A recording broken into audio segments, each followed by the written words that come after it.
Mohammad Omar Faruk model মানসিক হাসপাতালের পক্ষ থেকে আপনাদেরকে জানাই আন্তরিক শুভেচ্ছা ও অভিনন্দন। আশা করি সবাই সুস্থ আছেন, ভালো আছেন। আজকে আমার সাথে আছেন স্বনামধন্য মানসিক রোগ বিশেষজ্ঞ চিকিৎসক doctor Mohammad Belayet Hossain Bhuiyan sir, MD psychiatry, BSMMU, Dhaka. আজকে স্যারের সাথে আমরা যে জিনিসটা জানবো, যে জিনিসটা জানার জন্য স্যারের সাথে আমরা কথা বলবো, সেটা হচ্ছে ওসিডি, যেটাকে আমরা সাধারণ ভাষায় অনেকেই সূচিবায়ু রোগ সম্পর্কে জানি। তো আমি প্রথমেই স্যারের কাছে জানতে চাইব ওসিডি এটা কি, এই রোগটার কি, এবং আমরা কিভাবে বুঝবো এটা ওসিডি রোগ। ধন্যবাদ মিস্টার ওমর ফারুক, আপনি খুব গুরুত্বপূর্ণ একটা প্রশ্ন করেছেন। ওসিডিটা আসলে খুবই একটা বর্তমান প্রেক্ষাপটে খুবই একটা কমন সমস্যা এবং অনেক জটিল সমস্যা। মূলত আমরা ওসিডি তখন বলবো যখন একটা মানুষের থট, চিন্তা ভাবনা এবং তার যে ইমেজ এবং ইম্পালস, এই তিনটাতে ব্যাঘাত ঘটবে, যখন সে ফাংশনালি ডিটেরিওরেট করবে এবং বোথ ফিজিক্যালি এবং মেন্টালি সে অনেক কিছু প্রবলেম ফেস করবে, যেটা সাধারণ ভাষায় আমরা বলি, আমাদের ভাষায় বলি সূচিবায়ু রোগটা কিন্তু আসলে বর্তমানে অনেক রুগী ভুগছেন এবং খুবই কষ্টকর একটা রোগ, যেটা থেকে রুগীরা অনেক মুক্তি পেতে চান এবং তারা অনেক কষ্ট ভোগ করেন। সেটা আসলে আমাদের জন্য একটা চ্যালেঞ্জের ব্যাপার। সংক্ষেপে আমরা সেটাই বলবো যে যখন একটা পেশেন্ট আমাদের কাছে আসে, তখন ওসিডি সম্পর্কে আমরা যখন তাকে জিজ্ঞেস করবো, তাকে অনেক কিছু আমরা জিজ্ঞেস করতে পারি। কিন্তু আপনি যেহেতু প্রশ্ন বলেছেন আমাকে যে ওসিডি সম্পর্কে একটা প্রাথমিক ধারণা দিতে, এই জন্য আমি বললাম যে মানুষের থট, চিন্তাভাবনায় উল্টাপাল্টা পরিবর্তন হবে এবং তার ইমেজ, যে কাছের লোক দিয়ে কিনে তার নানা ধরনের চিন্তাভাবনা আসবে, আজেবাজে চিন্তা আসবে, এবং ইম্পালস, যে হুট করে সে কোনো কাজ করে ফেলতে পারে যেটা আসলে অনুচিত, সামাজিক প্রেক্ষাপটে, ব্যক্তিগত প্রেক্ষাপটে এটা আসলে ঠিক না। সেটা হচ্ছে আমরা সহজ বাংলা বলি ওসিডি বা সূচিবায়ু। ধন্যবাদ আপনাকে প্রশ্ন করার জন্য ওমর ফারুক। স্যার, এই পর্যায়ে আমরা জানতে চাইবো আসলে ওসিডি বা সূচিবায়ু নিয়ে আমাদের কাছে অনেকে আসেন যে স্যার আসলে আমরা এই অবস্থায় কী করণীয়। এটা হচ্ছে টিন এজ থেকে শুরু করে ওল্ড এজ প্রত্যেকেরই কিন্তু ওসিডি পেশেন্ট আমরা পাচ্ছি। যেমন আমাদের আজকে একটা টিনেজার, একটা স্কুল গোয়িং স্টুডেন্ট, ক্লাস 8-এ পড়ে, সেও একটা ওসিডি সমস্যা নিয়ে আসলো। এই ক্ষেত্রে আসলে ওসিডির চিকিৎসাটা কী স্যার, কী ধরনের চিকিৎসাটা হয় এবং এর লক্ষণগুলো কী দেখে অভিভাবকরা এবং সাধারণ মানুষ বুঝতে পারবে যে আসলে ওর মধ্যে ওসিডির সিমটমগুলো ডেভেলপ করছে। এবং আমাদের যেহেতু মানসিক মেন্টাল হেলথ নিয়ে সোশ্যাল স্টিগমাটা অনেক বেশি, কুসংস্কারে আমরা এখনও ওখান থেকে বের হয়ে আসতে পারিনি। সেক্ষেত্রে যদি আপনি একটু বলেন আমাদেরকে যে ওসিডির লক্ষণগুলো কী এবং কী উপসর্গগুলো দেখলে মূলত আমরা চিন্তা করতে পারবো সেটা একটা ওসিডির পেশেন্ট বা ওসিডি উপসর্গগুলো ওর মধ্যে ডেভেলপ করছে, এবং এর চিকিৎসা ব্যবস্থাটা কী। খুবই সমসাময়িক এবং গুরুত্বপূর্ণ প্রশ্ন। আসলে ওসিডি বা সূচিবায়ু, আমরা এক কথায় এটা সিমটম এত ডাইভার্স যে পেশেন্ট অনেক প্রবলেম নিয়ে হাজির হয়, এক পেশেন্টের প্রেক্ষাপটে এক রকম, এবং সেটাকে আমরা বলি ডাইভার্সিটি অফ সিমটমস। নানা ধরনের সিমটম নিয়ে আসে, নানা ধরনের লক্ষণ নিয়ে আসে, একজনের ক্ষেত্রে এক রকম। তবে কমন যে সমস্যাগুলো আমরা পাই সেটা হচ্ছে একটা পেশেন্ট বা একজন রুগী যখন এসে বলে যে স্যার আমার মধ্যে একই চিন্তা বারবার ঘুরে, যেটাকে আমরা বলি আনওয়ান্টেড ইন্ট্রুসিভ থট, যে এক চিন্তা স্যার মাথা থেকে সরে না, সেটা একই জিনিস ঘুরপাক খায়, আমার সারা দিন সময় নষ্ট করে দেয়, আমি কাজকর্ম করতে পারি না, আমি প্রবলেম ফেস করি, সেটা হচ্ছে একরকম। 2 নম্বর হচ্ছে যে লক্ষণগুলো তার মধ্যে কী হবে, যেমন অনেক কিছু বলে যে স্যার সে তো বাথরুমে ঢুকলে আর বেরোতে চায় না, 1 ঘন্টা ধরে। যেমন আজকের একটা ঘটনা বলি, আজকে আমার কাছে এখানে একটা পেশেন্ট এসেছে মডেল মানসিকে, সেই পেশেন্টটার যে সিমটমগুলো সেগুলো একটু তুলে ধরছি। কেস 1, যেমন তার বাবা কমপ্লেন করছে স্যার সে যে বাথরুমে ঢুকলে আর বেরোয় না, 2 ঘন্টা সে বেরোয় না, তাকে অনেক দরজা নক করলেও সে বেরোয় না। এটা স্যার আমাদের জন্য খুব বিব্রতকর অবস্থা আমরা পড়তেছি। 1, 2 নম্বর সে কী করে স্যার, একটা সাবান 3 দিনও সে রাখে না, পুরোটা সাবান সে সারা গায়ে মেখে ফেলে এবং শেষ করে ফেলে। এটা স্যার আমরা বুঝতে পারছি না, আমরা তো স্যার ভাবছি এই করোনাকালীন সময় ছেলেরা ঘরে আছে, বাসায় আছে, এই জন্য হয়তো সে প্রবলেম ফেস করতে, আমরা স্যার বুঝতে পারি নাই। 3 নম্বর পয়েন্ট, সে বলছে সে ভিডিও গেম অ্যাডিকশন হয়ে গেছে, সারাক্ষণ ভিডিও দেখে ঘুমায় না, তারপরে সে কারোর সাথে মিশে না, কারোর সাথে কথা বলে না, চুপচাপ থাকে, একাকী থেকে আনন্দ ফুর্তি করে না। দ্যাট মিনস ওসিডির সাথে যে কিছু ফিচার চলে আসে, যেমন সেগুলো হচ্ছে অ্যাংজাইটি, ডিপ্রেশন, দ্যাট মিনস দুশ্চিন্তা, বা আবেগের সমস্যা, হতাশা, এগুলা একসাথে চলে আসে, ওসিডির সাথে থাকতে পারে। যেমন এই ঘটনাগুলো, তারপর তার ঘুমের প্রবলেম হয়, সে আচার আচরণে তার অনেক পরিবর্তন, সে মানে কারোর সাথে মিশে না, চুপচাপ থাকে, অনেকগুলা। এবং এর আগে আমি একটা পেশেন্ট দেখে আসছি, তার ডাইভার্স প্রবলেম, সে একটা হিন্দু ছেলে, সেও সামনে এসএসসি পরীক্ষার্থী, কিন্তু তার প্রবলেমগুলো একটু ভিন্ন আকারের। যেমন সে কী করে, একটা জায়গায় সে যায়, হেঁটে অনেকক্ষণ থেমে থাকে, কী চিন্তা করে, হুট করে আবার সে আবার ব্যাক করে আবার আগের জায়গায় চলে আসে। মানে ওসিডির যে সিমটম, মানে we can't understand, we can imagine যে এত ডাইভার্সিটি, অনেক সময় বোঝা যায় না যে ওসিডি। সে বলে যে, তারপর তার বাবা সে কমপ্লেন করলো যে স্যার, সে আরেকটা জিনিস কী করে, যেমন আমি যখন তাকে প্রশ্ন করলাম যে তোমার এখন কেমন লাগে, সে আমার অনেক দিনের পেশেন্ট, সামনে তার পরীক্ষা, আল্লাহর রহমতে তার অনেকগুলো সিমটম কমে আসছে এবং সে পরীক্ষার জন্য পড়তে পারতেছে। এটা হলো সব great achievement, both for me and both for my patient. এখন তার সে প্রবলেমগুলো যে বললো যে স্যার, সে এক জায়গায় চুপ করে, যেমন আমি তাকে প্রশ্ন করলাম যে বলো বাবা তোমার কী কষ্ট, সে চুপ করে নিচু হয়ে থাকে, অনেকক্ষণ কথা বলে না। আমি বললাম, বারবার বললাম যে তোমার কী সমস্যা, একটু স্যারের কাছে খুলে বলো, তোমার কোনো সমস্যা নাই, তোমার কোনো ভয় নাই, তুমি নিঃসংকোচে বলতে পারো। তখন সে অনেকক্ষণ হুট করে আবার বলছে হ্যাঁ স্যার আমার প্রবলেম।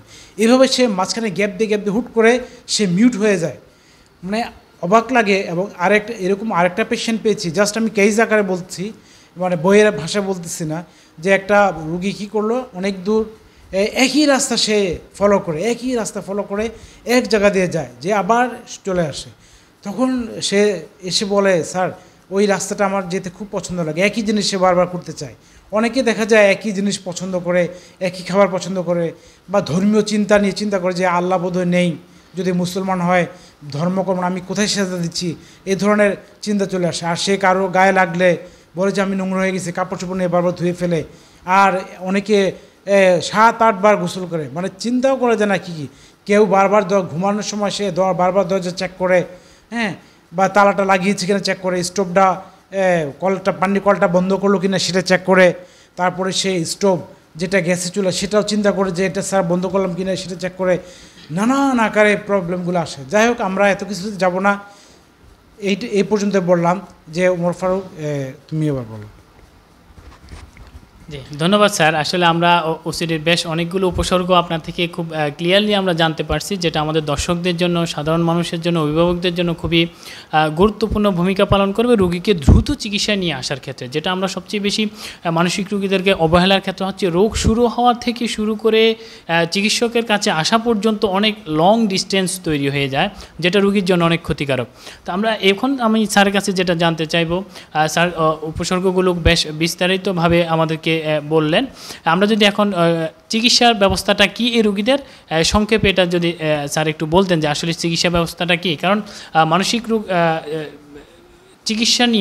রোগীদের চিকিৎসা নিয়ে আমাদের সমাজের নানান কুসংস্কার আছে, ওই কুসংস্কারটা যেন আমাদের মন থেকে একটু সরে যায়।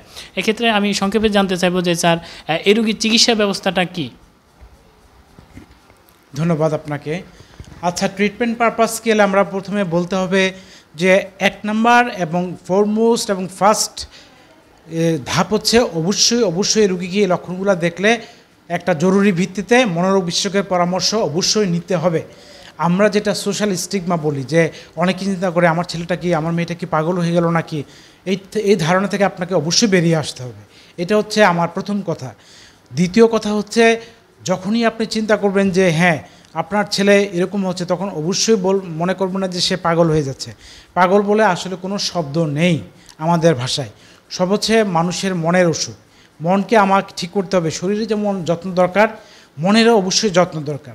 এবং সবচেয়ে বড় ব্যাপার যেটা হচ্ছে, তাদের প্রতি আপনাদের অবশ্যই মানবিক আচরণ করতে হবে।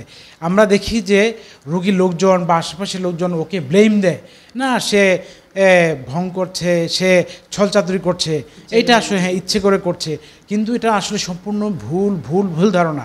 এই ধারণা থেকে আমাদেরকে অবশ্যই বেরিয়ে আসতে হবে। এবং এইটা আপনাদের প্রতি আমার বিনীত অনুরোধ। ইভেন আমরা যারা ডক্টর, আমরাও এটা অনেক সময় বুঝি না, এজন্যই আপনাদেরকে অবশ্যই মনোরোগে শরণাপন্ন হতে হবে। এবং প্রথম কথা হচ্ছে অবশ্যই তার প্রতি মানবিক আচরণ করতে হবে। তাকে মারধর, বকা ঝকা দেওয়ার প্রশ্নই আসে না।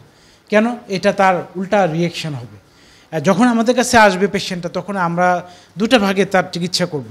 প্রথম তার কাছ থেকে খুব সহজে তার প্রবলেমগুলা, তার সমস্যাগুলা খুব তার জায়গায় বসে চিন্তা করবো যে তার কী সমস্যা হচ্ছে, তাকে আমরা কতটুকু সাহায্য করতে পারি, এই চিন্তাটা আমাকে অবশ্যই করতে হবে।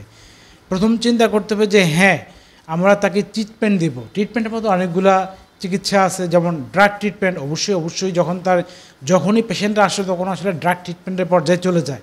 Drug treatment pharmacological treatment, that means drug therapy এবং নন ড্রাগ থেরাপি দুইটাই আমার জন্য সমান তালে চালিয়ে যেতে হবে।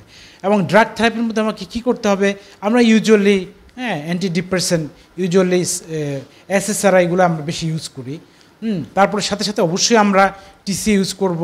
যেমন ইন কেস অফ SSRI যেগুলো আমরা ইউজ করি তার মধ্যে আছে, আমরা ইউজুয়ালি যেমন FDA কর্তৃক স্বীকৃত হচ্ছে ফ্লুভোক্সামিন মেলিয়েটটা বেশি আমরা চুজ করি। অন্যগুলো ইউজ করা যায়, যেমন সার্ট্রালিন, তারপর হচ্ছে ফ্লুক্সিটিন, আদার্স ড্রাগগুলো ইউজ করা যায়। আর TCAর মধ্যে আমরা যেটা বলি যে ক্লোমিপ্রামিনটা আমরা বেশি চুজ করি, এবং পেশেন্টকে আমরা দিতে হবে। ড্রাগ থেরাপিটা খুব দরকার। যখন পেশেন্টগুলো আমাদের কাছে আসে আসলে তখন তার ড্রাগ প্রয়োজন হয়ে যায়। যে 2-3টা আমি উদাহরণ দিলাম, 2-3টা কেসের কথা বললাম, এগুলোর ক্ষেত্রে বসে আমরা ড্রাগ দিয়েছি এবং আল্লাহর রহমতে আমরা অনেকটাই ভালো ফলাফল পেয়েছি। এই 1। 2 নম্বর হচ্ছে আমরা নন ড্রাগ থেরাপি, যেটা হচ্ছে নন ফার্মাকোলজিক্যাল অ্যাপ্রোচ। তার মধ্যে এক নম্বর কথা তার প্রতি মানবিক আচরণ করবেন। 2, তাকে বুঝিয়ে বলতে হবে তার সমস্যাগুলো কোথায়। তার মধ্যে আমরা ভাগ করি যেমন কগনিটিভ থেরাপি, তারপর হচ্ছে রিল্যাক্সেশন থেরাপি, তারপর হচ্ছে thought distraction therapy, thought habituation, thought satiation, এগুলি আমাদের ট্রিটমেন্টের আওতায় থাকবে। এবং অবশ্যই ডাক্তারের পরামর্শ নিতে হবে। আমি বেশি কথা বলবো না, কারণ অনেকের ধৈর্য হয়তো থাকবে না কথাগুলো শোনা। এই জন্য আমি একটা অনুরোধ করবো, যারা কেয়ার গিভার্স এবং যারা রুগীর খুব কাছের লোক, তাদের প্রতি আমাদের এইসব সমস্যা দেখা দিলে অবশ্যই রুগীকে ডাক্তারের কাছে নিয়ে আসবেন, হাসপাতালে নিয়ে আসবেন, অথবা মনোরোগ চিকিৎসকের চেম্বারে নিয়ে আসবেন। এটা আপনাদের প্রতি আমার বিশেষ অনুরোধ। এই বলে আমি আপনাদের সবাইকে ধন্যবাদ জানাচ্ছি। খুদা হাফেজ, আল্লাহ হাফেজ। ধন্যবাদ স্যার। আমরা আজকে স্যার থেকে আসলে OCD বা OCD বা সূচিবায়ু রোগের সম্পর্কে আমরা বেশ গুরুত্বপূর্ণ তথ্য জানলাম, যেটা আমাদের প্রত্যেকটা রোগীর অভিভাবক এবং সাধারণ মানুষের জন্য খুবই উপকারে আসবে। মোরাবাদ যেটা হচ্ছে রোগীদের প্রতি আমাদের মানবিক আচরণ, স্যার যে কথাটা সর্বশেষ বলল, আমাদেরকে রোগীদের প্রতি আসলে অনেক বেশি মানবিক হতে হবে। আমরা যেরকম শারীরিক রোগের গুরুত্বটা আমরা দিই, কিন্তু আমরা এই 2022 সাল এসেও আমরা কিন্তু মানসিক রোগের বা মনের যত্নের ব্যাপারে ততটাই উদাসীন। শরীরের রোগের ব্যাপারে আমরা যতটাই আমরা এখন পর্যন্ত সচেতনতা অর্জন করছি, মানসিক রোগের ব্যাপারে ততটাই পিছিয়ে আছি, যেটা বলবো আমি। তো সেক্ষেত্রে আমরা আসলে রোগীদের প্রতি মানবিক হতে হবে। মানসিক রোগীকে পাগল বলা, এটাকে একটা সামাজিক অপরাধ বলা হয়। মানসিক রোগ মানে হচ্ছে একটা মনের রোগ। এখনকার অনেক আধুনিক চিকিৎসা রয়েছে। শরীরের রোগ যেরকম সুস্থ হওয়া সম্ভব, মনের রোগগুলো সুস্থ হওয়া সম্ভব। সেক্ষেত্রে পরিবারের মানুষ, প্রতিবেশী, আত্মীয় স্বজন সকলের মানবিক সৌহার্দ্যপূর্ণ ব্যবহার এবং সঠিক চিকিৎসায় রোগী অনেক দ্রুত সুস্থ স্বাভাবিক জীবনে ফিরে আসতে পারে। আপনাদেরকে অসংখ্য ধন্যবাদ জানাচ্ছি। মডেল মানসিক হাসপাতাল সর্বদা আপনাদের মনের যত রোগের, মানসিক রোগের এবং আসক্তিজনিত সকল রোগের